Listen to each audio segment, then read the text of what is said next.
Hey y'all, so I just wanted to share a modification I did to my Mobula7. So the plastic standoffs on the Mobula7 are really fragile. If you crash a little hard and bang up the canopy, it'll pop right out of those plastic standoffs. And what I could have done is I could have just bought another frame and replaced it, which I've done several times in the past, but I'm waiting on parts for my Nazgul Evoke, which is toast right now, so I need new arms for that. But while I'm waiting for that, I did want to get some flying done, and so instead of waiting for a new frame to arrive, I decided to take the stock frame and I actually swapped it to pusher configuration. So I flipped the flight controller over and then 45 degrees so that I can actually use what was used for the battery in here. So the batteries would slot into there, and I just kind of jammed the camera and the VTX up in the top there so that they have a place to sit because the canopy is broken. What you might be asking now is, how do the batteries go if the camera is taking that space? So what I actually did is I took this elastic hairband there so that I could have the batteries attached while I'm flying. One thing that I did notice in a crash, the batteries tend to slip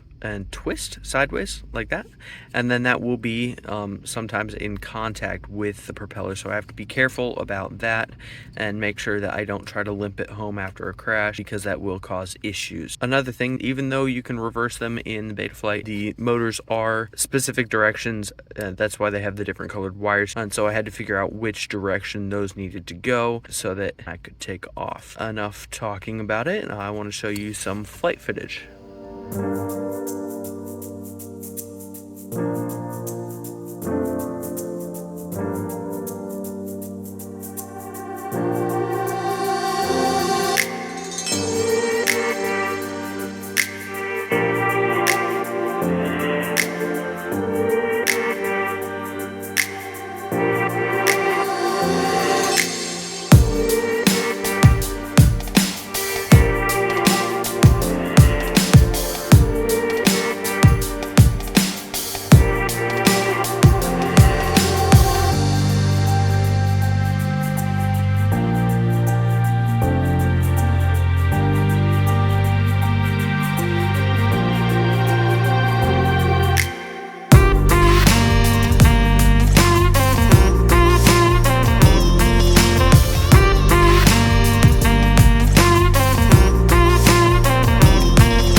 So all in all, I don't know if I would recommend it because it did add in a lot of jello and I was still getting a lot of prop wash. That may have to do with some tuning issues that I may be able to fix in the future.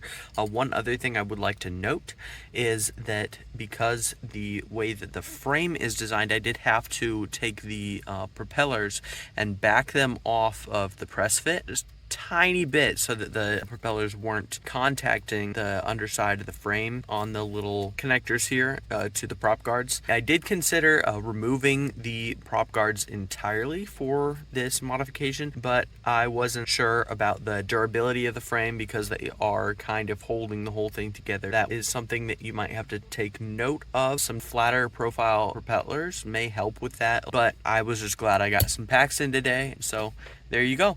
If that was something that you wanted to do, that is possible. That's going to be it for today, and y'all have a good one.